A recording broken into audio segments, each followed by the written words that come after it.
Good morning, everyone. I want to acknowledge we're on the traditional territory of the Coast Salish people, and I want to pay particular tribute and acknowledgement to the Sianu people of Beecher Bay, the Sauk Nation, and the Pacheedaht Nation, who are in the electoral area that I've had the privilege to represent over the past 15 years.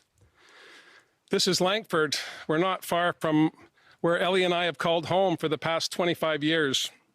We raised our children in this community. Langford is like many middle-class communities across British Columbia, filled with people who work hard every day, trying to make the best of the situations they find themselves in, always mindful of the blessing of being British Columbians.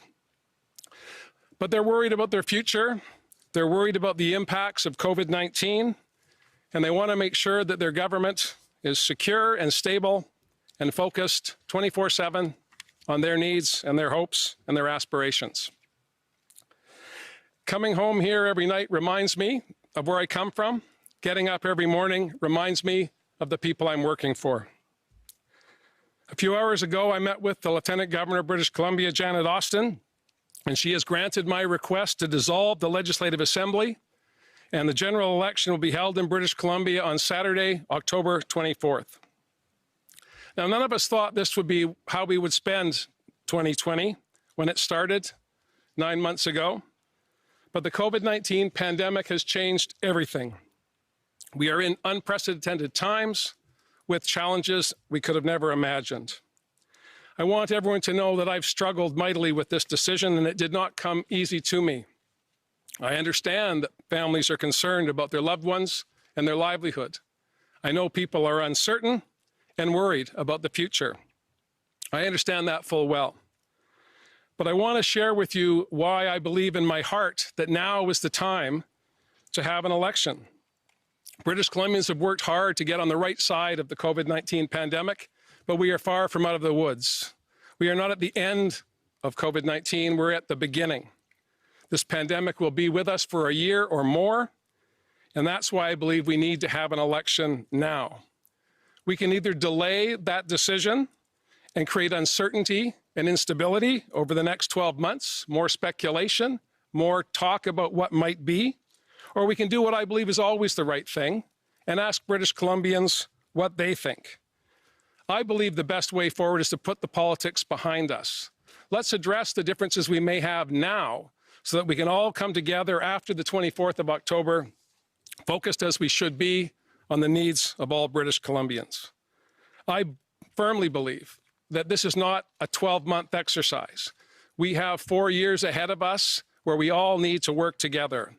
And for 12 months to wait for the next election seems to me to be time wasted when we could all be rolling up our sleeves and focusing on the things that matter most to British Columbians. I believe the choice in this election is quite clear. The opposition will focus, as they have in the past, on the wealthy and the connected at the expense of the people that I represent here in Langford. I believe to stay on the right track, we need to focus on the things that got us here. The past 3.5 years have led to positive changes in British Columbia, and I'm proud of what we've been able to accomplish working with the Green Party to bring back investments in healthcare and schools, building transit, housing, childcare spaces, eliminating medical services premiums, the largest middle-class tax cut in BC's history, as well as the most ambitious climate action plan in the country. And of course, we're the only province to have enshrined in our legislature the rights of Indigenous peoples, the First Peoples of British Columbia, those that I referred to at the start of my presentation. I believe the future together is very, very bright, but the present is extremely challenging. We have done much, but we have much more to do. And last week, I outlined some of the plans we have to respond to the COVID pandemic, making sure that we're getting resources to people, to businesses, and communities so they can prepare for the challenges ahead. And over the next 32 days, people will have an opportunity to look more at the plans that we're going to be putting forward and the plans of other parties here in British Columbia.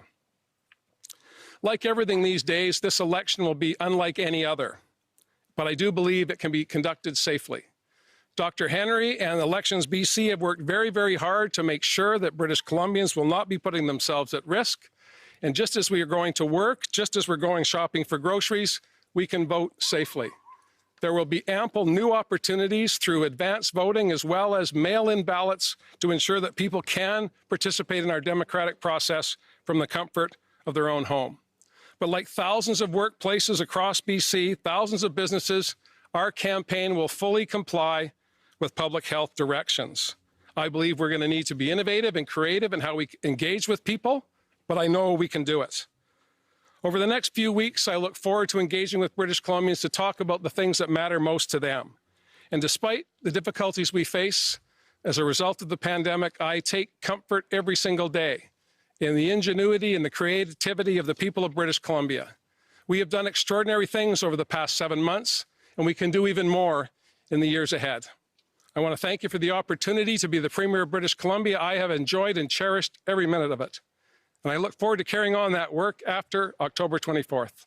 With your support, I believe we can continue to lead the country to make sure we bend the curve on COVID and get back to where we all want to be, where we have harmony, we have prosperity, and we have a way forward that includes everyone. Thank you very much.